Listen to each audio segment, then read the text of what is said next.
बिस्मिल्लाहिर्रहमानिर्रहीम। अस्सलाम वालेकुम। कैसे हैं आप लोग? ठीक ठाक हैं? हमारी दुआ है अल्लाह पाक आपको हमेशा खुश रखे, हंसता मुस्कुराता रखे। आज हम बनाने जा रहे हैं आलू के बहुत ही ज़बरदस्त कबाब, लेकिन ये बहुत डिफरेंट है। तो आइए अपनी रेसिपी की तरफ। ये हमने 2 आलू पहले से बॉईल कर लिए, बॉईल करके इनको ठंडा कर लिया है। अब इनको इसमें हम मैश कर लेंगे। एक बाउल ले लिया हमने, इसमें इनको मैश करेंगे। ये आलू हमने इसमें मैश कर लेने हैं। आलू बिल्कुल अच्छी तरह से उबले हुए हों, बिल्कुल सॉफ्ट और ठंडे।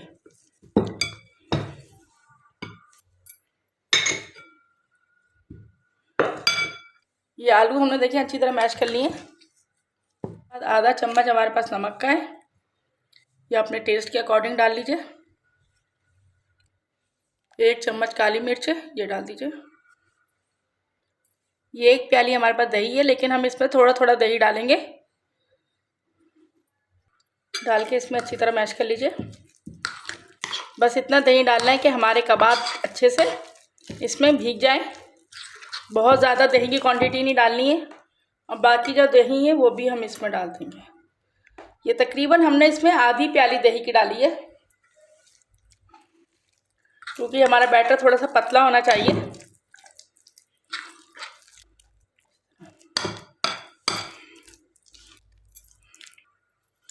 एक अंडा है हमारे पास, ये भी इसमें डाल देंगे।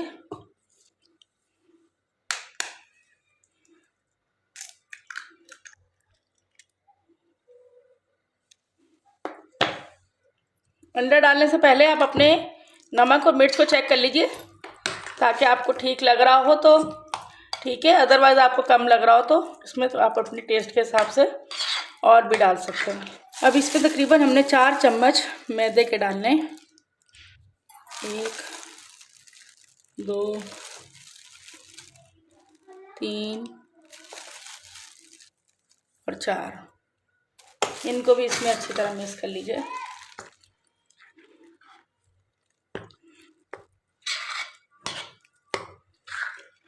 देखिए इस तरह आप देख सकते हैं कि हमारा बैटर कुछ ऐसा तैयार हो गया है। अगर आपको ये थोड़ा सा गाढ़ा लगे तो इसमें आप थोड़ा सा दूध या थोड़ा सा पानी ऐड कर सकती हैं, कि ये इसका पेस्ट कुछ ऐसा बन जाए। ये बिल्कुल गाढ़ा नहीं होना चाहिए, थोड़ा थोड़ा सा ये नरम और सॉफ्ट होना चाहिए। बैटर हमारा तैयार हो गया। इसको तकरीबन हम 10 मिनट के लिए ऐसे ही रख देते हैं। तो जब तक हम इसके लिए सॉस बनाते हैं, ये हमारे पास 2 चम्मच के करीब केचप है। आप केचप किसी भी तरह की ले सकते हैं।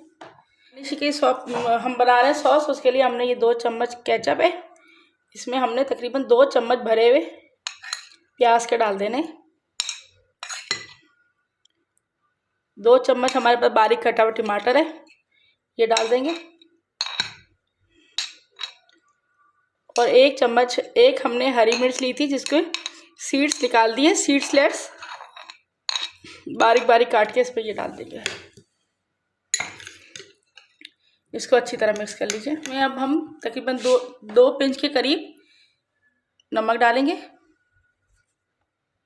और थोड़ी सी ही, जितनी नमक लिया उसी हिसाब से हम थोड़ी सी इसमें चिली फ्लेक्स डाल देंगे। इन तमाम चीज़ों को अच्छी तरह हिला लीजिए। बहुत ज़बरदस्त हमारे टॉपिंग करेंगे हम इससे अपने कबाब की। इनको मिला के रख दीजिए। अब इसमें हम थोड़ा सा हरा धनिया भी डाल देंगे। बस इसको, ये हमारी तैयार हो चुकी है गार्निशिंग की सॉस। ये 1 प्याज हमारे पास है बारीक कटा हुआ, इसे हमने ऑयल में फ्राई करना है। पैन हमने चूल्हे पर रख दिया प्याज को फ्राई करने के लिए। अब इसमें हम तकरीबन 2 चम्मच ऑयल डालेंगे।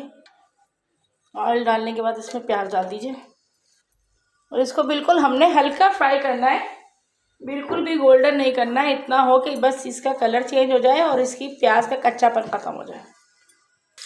जी, तो ये प्याज हमारा हल्का हल्का सा फ्राई होने लग गया है। ये तो तकरीबन 10 मिनट गुजर चुके हैं, और ये बैटर हमारा अच्छा से फूल भी गया है। ये देखिए कितना सॉफ्ट हो गया है।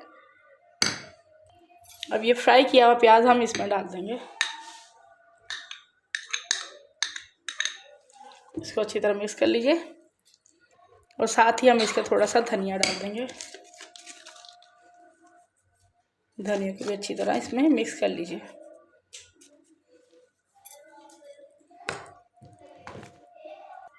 अब ये कुक करने के लिए रेडी है। आइए हम इसको कुक करते हैं।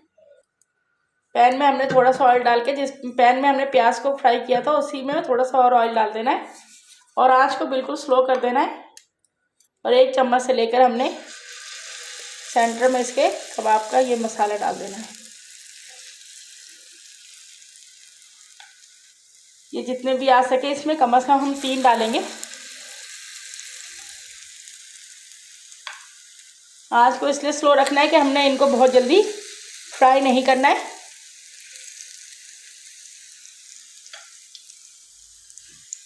अब इसके साथ ही इसके ऊपर हमने हल्के हाथों से जो इसका पेस्ट बना के रखा हुआ है हमने टमाटर और केचप का, वो डाल देना है। इसको थोड़ा थोड़ा फैला के डाल दीजिए अच्छी तरह।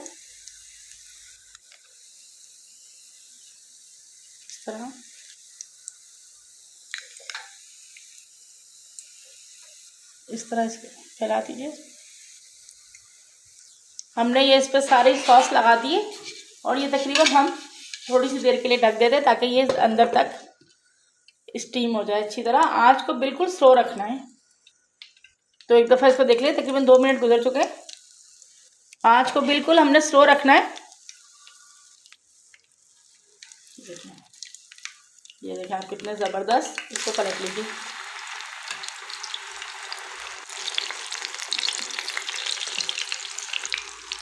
इसको भी प्याज से पलट लीजिए।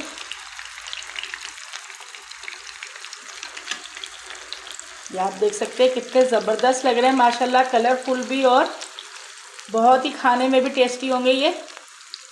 इनको भी तकरीबन हल्की आंच पे हमने इस तरफ से भी फ्राई कर लेना है। अब एक दफ़ा यहाँ से हो चुका है, इनको दोबारा पलट लीजिए एहतियात से।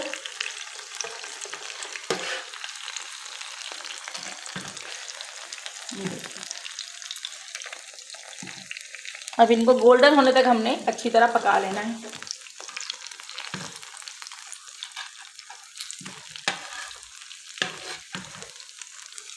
एक दफ़ा इन्हें हल्का हल्का प्रेस कर लीजिए और आपको अंदाज़ा हो जाएगा कि पक चुके हैं।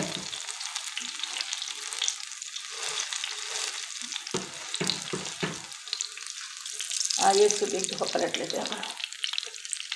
ये बिल्कुल हल्की आंच पे बनते हैं क्योंकि इसमें हमारे आलू और मैदा अंदर से कच्चा ना रहे, इसलिए ये बिल्कुल स्लो आंच पे पकेंगे।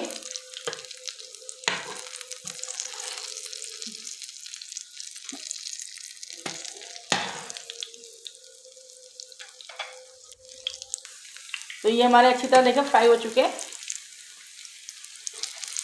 इनको प्रेस कर लीजिए। अगर इसके साइड से कुछ बबल्स वगैरह या पानी के छींटे नहीं आ रहे हैं तो इसका मतलब ये फुल फ्राई है, और अदरवाइज़ अगर आ रहे हों तो इसको थोड़ा सा और फ्राई करना है। लेकिन ये तैयार हो चुके हैं, इसको निकाल लेते हैं हम। बिस्मिल्लाह।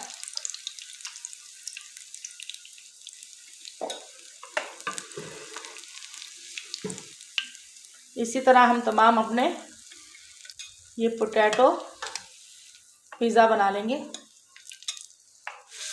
थोड़ा थोड़ा डालेंगे।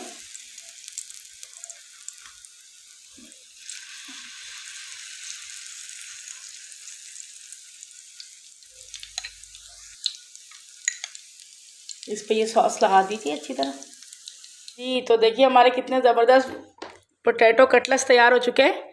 ये एक हम आपको दिखा देते हैं। ये देखें, इसको सर्व करने के लिए आप एक प्लेट में इसको रखिए और ये दही इस पे फैला दीजिए अच्छी तरह। अब देखिए आपको काट के भी दिखाते हैं।